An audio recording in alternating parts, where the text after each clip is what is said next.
Всем привет. Меня зовут Николай Манолов, я генеральный директор учебного центра Илукро и руководитель лаборатории виртуальной реальности в Европейском научном обществе. Вот. Я вам сегодня расскажу про то, чем мы занимаемся, и дам такой обзор с сателлита технологий виртуальной реальности как таковой и перспектив, которые в рынке и конкретно в геймдеве она нам предоставляет. Хорошо? Ну, во-первых, из вас кто вообще одевал Oculus Rift или Google Cardboard, то есть кто пробовал? Вот я всем рекомендую попробовать, это важно. А кто из вас девелопит что-то под виртуальную реальность уже? О, круто, круто, круто, круто. Окей, ну, это будет такая презентация больше обзорная, я не буду вообще в детали забираться, но дам вам просто общий обзор технологий, какие в ней интересные вещи есть и что мы сейчас делаем в лаборатории нашей. Итак, немного истории. Ну, вообще первый виртуальный опыт можно было получить в 1980 году. Это Atari сделали игровой автомат, который с помощью векторов умел рисовать в стерео трехмерный мир, и уже в нем можно было увидеть виртуальную реальность. Ну, а вообще сам термин «виртуальная реальность» это Джарон Ланье ввел в 80-м, по-моему, году. И он в 85-м основал компанию VPL Research, которая занималась производством первых в мире шлемов виртуальной реальности и перчаток виртуальной реальности. Это вот были времена газонокосильщика, времена Джонни Мнемоника. То есть это был момент, когда люди верили, что виртуальная реальность уже вот-вот придет, но в итоге его компания в 90-м году обанкротилась. А потом у нас был очень долгий период, который я считаю как Dark Ages of Virtual Reality, потому что в те времена вот было два хедсета, это VFX-1 в 94 году вышел и iGlasses в 95-м, которые не нашли большого распространения. Кстати, вот мне интересно, в аудитории кто-нибудь VFX-1 надевал когда-нибудь? О, круто. Я в свое время в Duke Nukem в нем играл, это, по-моему, 2001 год был или что-то такое, но он показывал ужасно, и после 15 минут у меня просто голова от него взрывалась. Но, к счастью, появился Oculus Rift, like us. И Oculus Rift, он в 2012 году запустился как компания, в 2013 году он собрал денег на Kickstarter, 25 марта 2014 года Facebook его купил за почти $2,5 миллиарда. И основали Oculus Rift два человека, это Лаки Палмер и Джон Кармак. Джон Кармак, да? Понимаете, да, кто это? Это важно, понимаете? Ну и вообще, как бы фишка в том, что очень много денег начинает сейчас литься в эту индустрию, потом появляется Google Cardboard в 2013 году, сейчас выходит новая версия Google Cardboard, это вторая с большим экраном и большими линзами, ну и в итоге мы имеем огромное количество устройств виртуальной реальности, идущих на рынок. Сейчас практически все крупные вендоры, включая Sony, HTC, Valve, Razer, они все делают свои версии хедсетов. На Kickstarter примерно с частотой раз в месяц появляется новое устройство, которое собирает следующие $500 000. Ну, в частности, шлемы, которые умеют отслеживать движение глаз, шлемы, которые умеют даже имитировать там потоки ветра и запах, и еще разных куча идей. Но, в общем, фишка в том, что очень много больших игроков идет в этот рынок, устройств становится все больше, и устройства становятся лучше.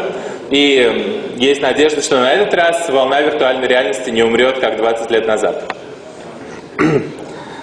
Насчет рынка. Два момента. Во-первых, есть кривая хайпа. Кривая хайпа вообще понятная идея, знаете, да? Знаете. Окей. Ну, это цикл развития технологий в сфере инноваций. И утверждается то, что все инновационные технологии, они вначале привлекают к себе большой интерес гиков и энтузиастов, но потом эта волна постепенно начинает угасать, и уже через период времени, там порядка 10 или 15 лет, технологии начинают приживаться в массовом масштабе и уже находят свой спрос на массовом рынке. Ну, вообще, если вы эту кривую не видели, я рекомендую ее посмотреть, потому что тут много всего интересного есть, и каждый год Gathers выпускает новый отчет. Это кривая 2013 года, сейчас уже 2015 вышла. И, как видите, сейчас виртуальная реальность находится как раз в начале уже ее массового применения. Причем горизонт примерно 5-10 лет. То есть сейчас самое такое сочное время, когда можно на эту волну попасть. Так, второй момент по поводу исследований. Ну, существует много разных прогнозов, кто-то более позитивный, кто-то менее негативный. Но по поводу форкастов вообще это достаточно сложная тема. Я просто как инвестор могу сказать, что там та же история с iPad. когда практически никто из форкастеров не верил в то, что кому-то вообще может быть нужен компьютер такого размера, который можно будет руками управлять. И тем не менее iPad в свое время порвал рынок. Здесь может быть похожая ситуация, но в общем никто ничего точно не знает. Вот DigiCapital оценили, что к 2020 году рынок будет порядка 150 миллиардов долларов. Это рынок контента и приложений под виртуальную реальность, ну и игр в частности.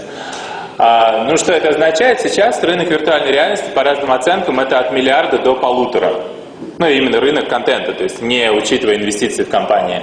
То есть получается, что согласно этому прогнозу, за ближайшие 5 лет у нас будет рост рынка во сколько раз?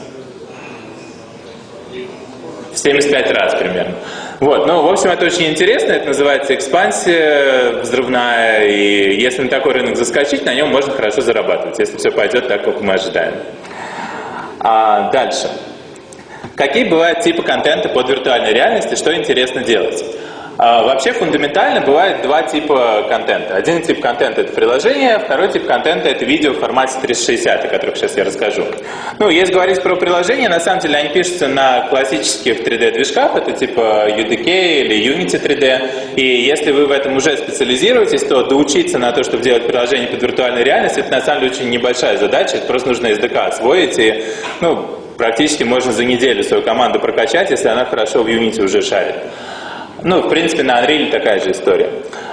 Если говорить про приложения, здесь то же самое, что со всеми остальными приложениями. Есть деление на мобильные и стационарные, и шлемы бывают двух типов фундаментально. То есть есть типа Oculus Rift, которые подключаются к компьютеру, для которых нужна мощная видеокарта, и которые позволяют отслеживать движение пользователя не только в смысле наклонов, а движение пользователя в пространстве.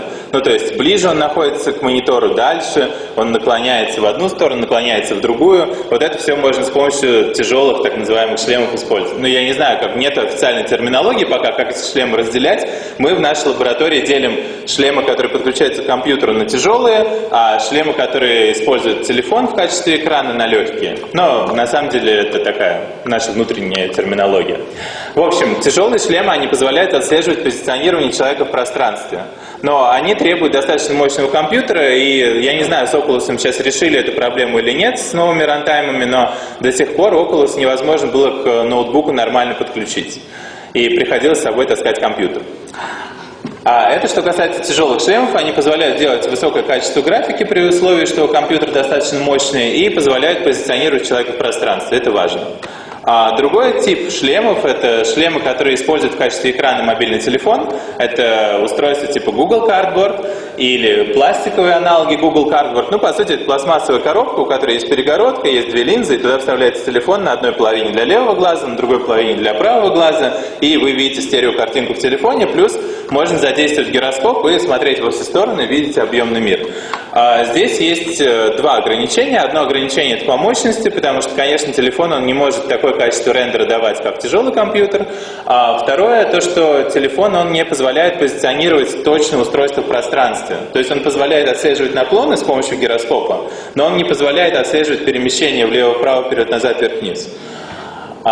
И нужно это учитывать при разработке. Соответственно, меньше шейдеров, меньше света. Это уже просто все, что применимо к мобильной разработке в 3D. Здесь то же самое, только единственное, что нагрузки больше на графику, потому что два канала синтезируются относительно независимо друг от друга. Что касается видео в формате 360, до совсем недавнего времени был только один формат, это просто моно-видео 360, то есть это выглядит так, как будто вы находитесь в мячике, то есть экран как мячик по форме, и со всех сторон на нем играется видео. Вы можете в разные стороны смотреть, но эффекта стереоскопии нет, то есть вы не чувствуете глубину, просто как будто вы в шарике с экраном находитесь. И такого рода видео можно делать рендеры, и можно снимать на устройство, типа как здесь на слайде. Это камеры GoPro, собранные на риг, и потом специальным софтом эти видеопотоки, они склеиваются вместе, получается сфера, и пользователь может смотреть видео. Мы, кстати, такими съемками в Москве тоже занимаемся. Другое направление, которое сейчас интереснее, чем моно 360, это стерео 360. Это буквально пару недель назад Google опубликовал новую технологию, это Ну, про Google Jump они анонсировали еще в марте, по-моему. А что касается ODS, это Rendering Omnidirectional Stereo Content, это буквально совсем недавно было анонсировано. И идея такая, что в формате стандартного видеофайла можно сохранять не плоскую картинку в виде сферы, а стереокартинку в виде, ну, рейкастинг алгоритм, понимаете? То есть, ну, как трассировка лучей и глубина по каждому лучу отдельно. Я не буду сейчас в детали этой технологии погружаться, просто, если вы захотите, вы сами посмотрите все, но я просто хочу, чтобы вы знали, что уже сейчас у Google есть технология для того, чтобы делать видео в формате 360 в стерео, то есть с эффектом глубины, и эта технология уже на Android в YouTube есть в последнем апдейте. И сейчас вы уже на YouTube Android можете зайти на канал Jump, и там с десяток видосов есть, которые поддерживают глубину. Они пока еще поглючивают, и там есть артефакты в процессе, как это проигрывается, но технология идет вперед, и буквально уже скоро мы сможем видео в формате 360 стерео делать, и это важно тоже для игрушек, если вы делаете там заставки или какие-то моменты, когда вы погружаете игрока в атмосферу, и если вы это делаете под мобильное устройство, то, может быть, на устройстве вы не можете супер качество 3D анимации сделать, но вы можете ее сделать пререндеренную и отыграть в формате стерео 360. Круто? Да. Следующее. Что касается технологий, которые наша лаборатория сейчас разрабатывает, они такие game-related частично. Одна технология — это SynCode, это технология для синхронизации опыта виртуальной реальности для большого количества пользователей. Ну, вот, в частности, мы сейчас тренинговые программы делаем для виртуальной реальности, и одна из идей в том, что, например, если в аудитории сидит 100 человек, и мы всем им раздаем Google Cardboard, они ставят приложение, то возникает вопрос, а как всех синхронизировать, чтобы все в одном и том же пространстве находились, и фазы виртуальной реальности, они менялись синхронно. Вот для этого мы сделали технологию SynCode, она на самом деле очень простая. Идея в том, что тренер со своего интерфейса или руководитель программы, или, ну, неважно, в общем, человек, который управляет процессом, он запускает презентацию у себя на компьютере, он показывает QR-код на экран, все с аудиторией могут это сканировать с помощью нашего приложения, и дальше можно управлять фазами с компьютера. Я еще не всех запутал? Вот, в общем, идея в том, что, например, если мы хотим вам показать видео в формате 360, и чтобы оно шло у всех синхронно, то можно использовать технологию SynCode для этого. Это круто. Следующая технология, которую мы делаем, на самом деле с возникновением виртуальной реальности возникает одна большая проблема. В том, что есть такое понятие, как киберболезнь. То есть, ну, если вот людей укачивают, это называется морская болезнь. А когда людей укачивают в шлеме виртуальной реальности, это называется киберболезнь. И на самом деле это серьезная проблема и серьезное ограничение для массового внедрения устройств виртуальной реальности вообще там в сфере образования или в сфере там, медицины. И для того, чтобы эту проблему решить, мы как лаборатория разрабатываем специальное устройство, которое будет называться Киберсенс. Но оно, конечно, не будет выглядеть так, как на картинке. На картинке это шлем для голограммы. И мы делаем по аналогии, но единственное, что у нас будет всего 3 датчика, по которым можно определить, в каком состоянии ваш мозг находится, достаточно он воспален от виртуальной реальности или нет, и дать сигнал о том, что пора шлем снимать, а то сейчас уже будет киберсикнес. Вот. Эту технологию мы сейчас откатываем, она выйдет примерно в феврале следующего года. А если говорить про SynCode, он выйдет в январе, и, скорее всего, он будет доступен как ассет на Unity Story. Вот. Что касается нашей лаборатории, мы занимаемся 2 большими направлениями. И одно направление, то, что мы работаем как венчурно-инвестиционная компания, то есть мы находим перспективные проекты в сфере виртуальной реальности, мы находим деньги для них, и мы их спонсируем на pre-seed и seed стадиях. Ну и я не знаю, игры, они вообще считаются стартапами в современной Молдове или нет? Игры — это стартап или нет? Или уж как пойдет, да? Вот, ну, в общем, мы сейчас отбираем проекты именно в сфере VR, и мы развиваем сейчас 2 проекта в сфере образования. Это тренинги и это система для психосоматического стимулирования лечения онкологии. В плане игр мы сейчас делаем одну игру, которая будет под Android, iPhone с управлением только с помощью взгляда. Это будут гонки в таком sci-fi environment. И, скорее всего, где-то в районе марта следующего года мы уже первые прототипы покажем. Ну, а так мы продолжаем поиск инвесторов, продолжаем поиск проектов, и сейчас в Москве там уже достаточно большой пул есть, и я думаю, что в Кишиневе тоже мы попробуем это направление запустить. А второе, это то, что мой учебный центр, он занимается образованием в сфере IT, и, ну, как один из вариантов, что мы можем предложить, это образование команд, которые уже специализируются на Unity 3D в сфере виртуальной реальности, поделиться опытом, который у нас есть в смысле того, чтобы создавать, что называется, comfortable user experience, потому что с виртуалкой там есть много нюансов, как можно делать или как не делать, чтобы человека сильнее укачивало или слабее, чтобы он сильнее чувствовал погружение или слабее, и мы вот по этой линии хотим устраивать тренинговые программы. В Москве сейчас мы уже готовим первый прогон. В Кишиневе я еще пока не знаю, но если это кому-то из вас интересно, можете ко мне подойти, пообщаться. Мне просто важно понять, в каком формате вообще здесь это актуально и как это правильно сделать. Вот. Ну вот, собственно, все. Я такую короткую презентацию сделал.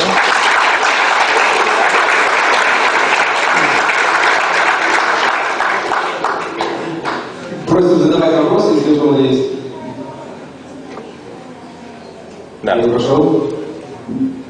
Скажите, Николай, вот виртуальная реальность используется преимущественно визуальное изображение плюс звук. Планируется ли это влиять какие-то новые чувства человека для этого? Допустим, тактильное ощущение запаха? Хороший вопрос. Тут есть два направления основных. Одно направление – это работа с вестибулярным аппаратом. Ну и вообще, почему происходит процесс укачивания в виртуальной реальности? Потому что ваш вестибулярный аппарат говорит одно, а глаза говорят другое. И поэтому мозг начинает там потихоньку закипать нейроны. И для того, чтобы вот этот эффект снизить, ну и для того, чтобы увеличить уровень погружения, используются аттракционы, вот, типа как вы видели, наверное, там на самолете летают, такие с гидравликой. И интересно то, что для виртуальной реальности не нужно делать такие большие наклоны, как обычно в аттракционах с мониторами делается. Там буквально достаточно 5-10 градусов наклон, и это уже достаточно увеличивает уровень погружения, то есть больше не нужно. Это что касается вестибулярного аппарата. Что касается других вещей, там ветер, запахи и так далее, есть такие разработки, если вы на Kickstarter зайдете, там можно найти такие устройства, но пока что это все в таком зачаточном состоянии находится. Вот. Да. Ну, у меня тоже вопрос похожий. Это вот синергия с уже существующими технологиями motion capture, ну, может быть, Типа Kinect и RealSense, да? Да, мы этим занимаемся. Я в прошлый раз у Антона Перкина на оффлайне рассказывал про один из наших больших проектов, и мы совместно с компанией Capacity в Москве занимаемся сканированием в реальном масштабе времени в 3D с помощью Intel RealSense.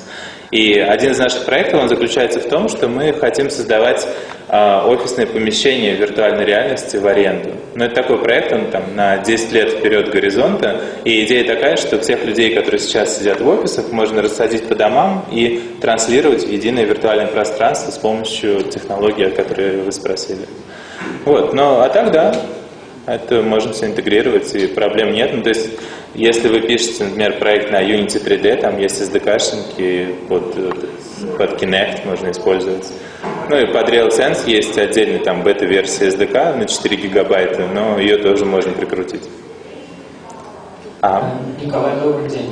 Да. У меня, значит, такой вопрос. Есть ли у вас где-либо ресурсы, размещенные по рекомендациям без practices по использованию шлема виртуальной реальности с точки зрения медицины? То есть для наиболее комфортного использования длительных сеансов. То есть не 5-10 минут, когда человек начинает подташнивать или еще что-нибудь, а длительных сессий, когда он с комфортом может играть в какую-либо игру,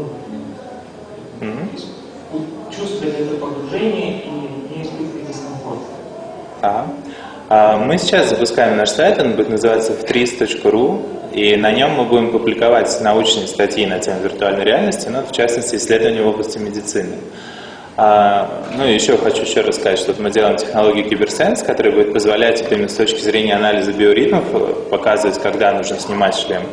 И еще момент, который однажды я выступал, был интересен, про то, что на самом деле шлем с точки зрения глаза и нагрузки на хрусталик, он лучше, чем монитор, перед которым обычно люди сидят, потому что с помощью линз фокусное расстояние смещается, как будто у вас монитор на расстоянии 4 метров от вас находится. Ну, то есть, когда вы сидите в шлеме, ваш хрусталик, он на самом деле расслаблен, в отличие от того, когда вы сидите перед ноутбуком или перед планшетом. Ну, это только один момент. У меня такой вопрос. Да, виртуальная реальность это круто, это интересно, но куда девать настоящую реальность? То есть, да, это развивается, это игры, это будущее, это медицина, но я не смогу в кристальную фифу сыграть.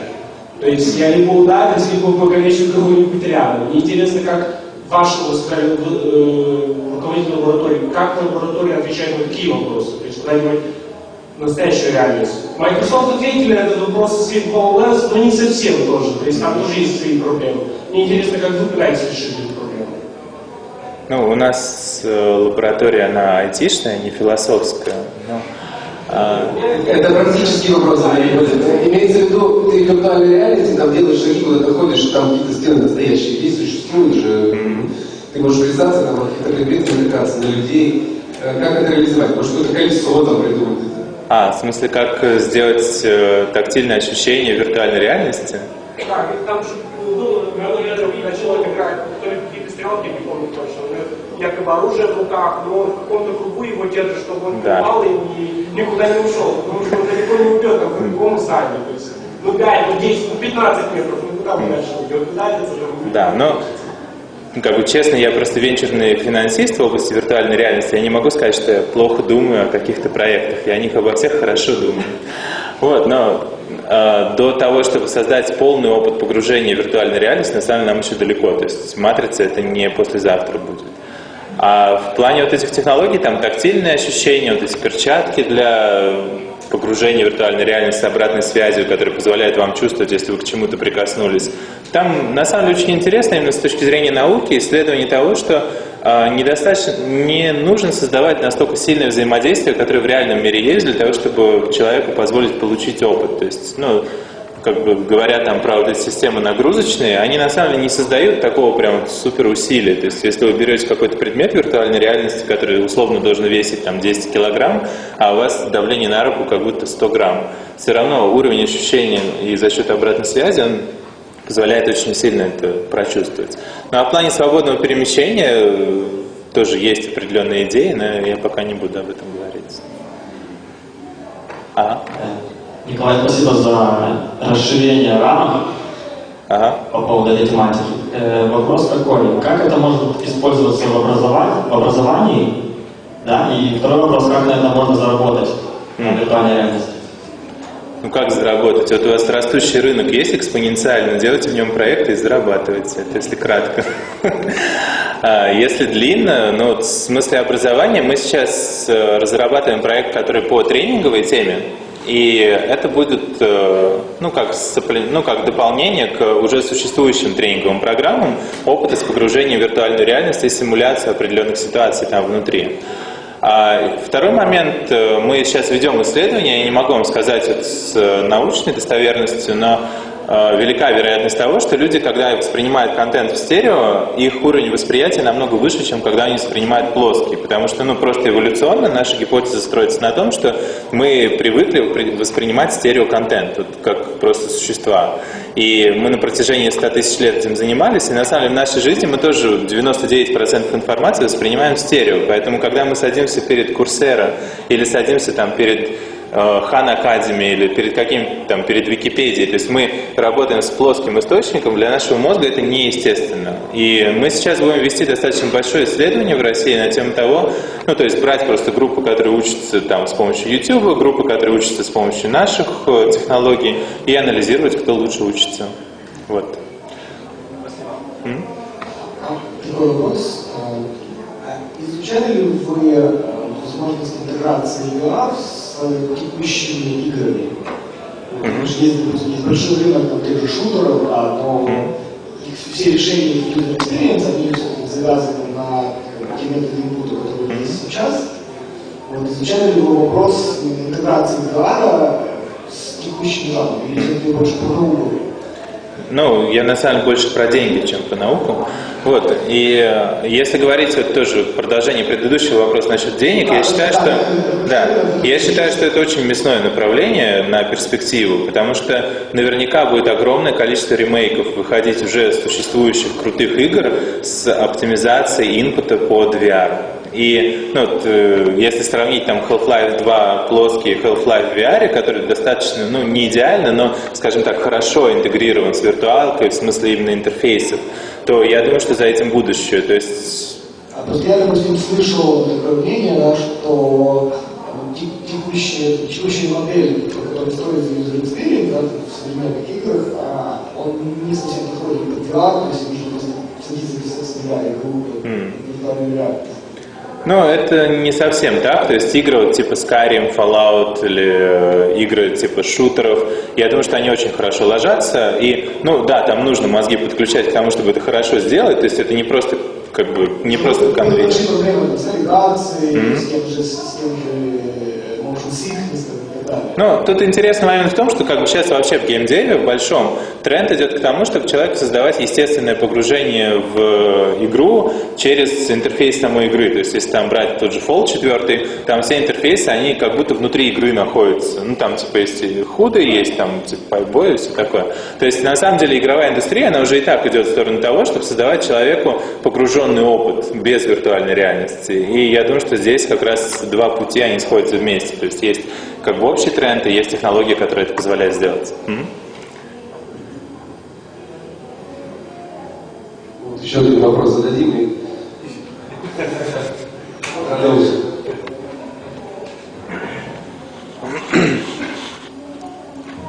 Добрый день. У меня как бы несколько вопросов я задам. Один, манипуляторы. Вот в каком направлении, как вы считаете, будут развиваться манипуляторы, которые использует человек при погружении? Это довольно сложный вопрос, потому что есть несколько, скажем так, школ манипуляторов. То есть, с одной стороны, есть в Кремниевой долине большая тусовка народа, который до сих пор верит вот в перчатки и обратную связь через костюмы виртуальной реальности и такого рода технологии. Мое личное мнение, что все-таки UI будет больше идти в сторону технологий типа Kinect и RealSense, потому что они позволяют лучше погружение устроить. И то, что сейчас RealSense выдает, это последняя версия, с которой мы работаем, качество оттуда фида, оно очень высокое, и, в принципе, с него можно считывать мимику, с него можно считывать очень мелкие движения пальцев, и это хорошо. Ну и плюс, если говорить про Oculus Rift, как бы, ну, условно мейнстрим, то они занимаются тем, что используют Xbox контроллеры, и единственное, что они их сейчас разорвали пополам, чтобы дать возможность независимо перемещать две руки в пространстве. То есть, скорее всего, под игры это будет вот подход Oculus, это контроллер а-ля Xbox, только разорванный на две части. А если говорить про просто там какие-то приложения образовательные, приложения там медицинские и прочее, скорее всего, это будет типа RealSense технология. Спасибо большое, Николай.